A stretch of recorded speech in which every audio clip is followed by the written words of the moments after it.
ரதியக்கா அடுப்படியில் டீக்கு தான் சூப்பரான ரொம்ப டேஸ்டியான ஒரு ஸ்நாக்ஸ் செய்ய போகிறேன்.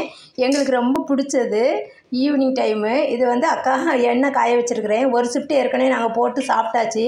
இந்த வேர்க்கடலை மசால் வேர்க்கடலைப்பா.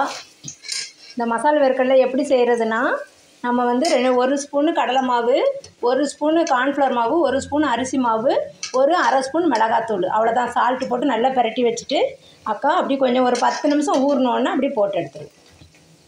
இது கொஞ்சமாகவும் போடலாம், நிறையாவும் போட்டுக்கலாம். அப்படியே கொஞ்சம் வேகட்டும். இப்போது கொஞ்சம் கலர் மாறி இருக்குது, இன்னும் கொஞ்சம் கலர் மாறணும். கொஞ்சம் வேகட்டும். ரொம்ப ஸ்பீடாக வைக்க வேணாம், மீடியம் ஃப்ளேம்லேயே வச்சா போதும். அவ்வளோதான். இப்போ எடுத்துடலாம். இந்த கலர் மாறிடுச்சு பாருங்கள், அவ்வளோதான், வெந்துருச்சு. நம்ம இப்போ எல்லாத்தையும் வடிகட்டிடலாம். இப்போ மசாலாக்களை எல்லாம் வறுத்து எடுத்தாச்சு. இப்போ டக்குன்னு ஒரு டீ போட்டுடலாம். இப்போ ஒரு ஆளுக்கு தான் டீ. அக்கா அந்த குட்டி கிளாஸில் ஒரு கிளாஸ் ஃபஸ்ட்டு வாட்டர் எடுத்துக்கிறேன். இதை அடுப்பை பற்ற வச்சுட்டு அடுப்பில் வைப்போம். இப்போ அந்த வாட்ரு கொதிக்கட்டும். அதுக்கப்புறம் தான் அக்கா டீ தூள் போடுவேன். இது எல்லாருக்கும் காஃபி வச்சு கொடுத்தாச்சு, அக்காவுக்கு மட்டும்தான் டீ. இப்போ வாட்ரு கொதிச்சிருச்சுப்பா. ஒரு ஸ்பூன் ஃபுல்லாக டீ தூள் எடுத்து வச்சுருக்கேன், அதை போட்டுருவோம். அது நல்லா மிக்ஸ் ஆகி ஒரு கொதிக்கும் போதே நம்ம மில்கை ஊற்றிடுவேன் அக்கா.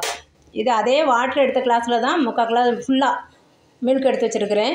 ரொம்ப கட்டி மில்க்லாம் இல்லை, அக்காவுக்கு தனியாக டீ வந்து தனியாக போட்டால் தான் ரொம்ப பிடிக்கும். இப்போ அதை ஊற்றிடலாம். ஊற்றிட்டு ஒரே ஒரு கொதி தான் கொதிக்கணும், நம்ம ஆஃப் பண்ணிடணும். கொஞ்சம் கொதிக்கட்டும்.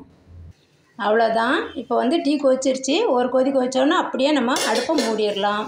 பாத்திரம் மூடிட்டு அடுப்பை ஆஃப் பண்ணிடணும். இப்போது நம்ம டீயை வடிகட்டிக்கலாம்.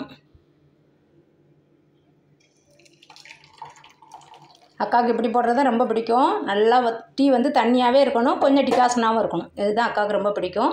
இப்போ நம்ம சுகர் மிக்ஸ் பண்ணலாம். இப்போ நம்ம சுகர் வந்து அக்கா கம்மியாக தான், ஆஃப் சுகராக தான் அக்கா சாப்பிடுவேன். அதனால் ஒரு ஸ்பூன் தான் எடுத்துருக்கிறேன். அதை போட்டு நல்லா இப்போ மிக்ஸ் பண்ணிக்கலாம். இப்போ வந்து நம்மளுக்கு டீ ரெடி ஆயிடுச்சு. சூப்பரான டீ, ரொம்ப பிடிக்கும். இப்போது ஸ்நாக்ஸு ரெடி ஆயிடுச்சு, டீயும் ரெடி ஆயிடுச்சு. ரொம்ப டேஸ்டியாக மொறுன்னு ரொம்ப டேஸ்டியாக இருக்கும்பா. இது செஞ்சு பாருங்கள். செஞ்சு பார்த்துட்டு அக்கா கமெண்டில் எப்படி இருக்குன்னு சொல்லுங்கள். மசால் கடலை, நெய் கடலைன்னு சொல்லிக்கலாம். இது வெளியே வாங்கினா பச்சை வேர்க்கடலை தான்ப்பா. ரொம்ப டேஸ்டியாக இருக்கும். டீயும் ரெடி ஆயிடுச்சு. டீ சாப்பிட்லாம் வாங்கோ. ரதியக்கா அடுப்படிக்கு சப்ஸ்கிரைப் பண்ணுங்கள். தேங்க்யூ.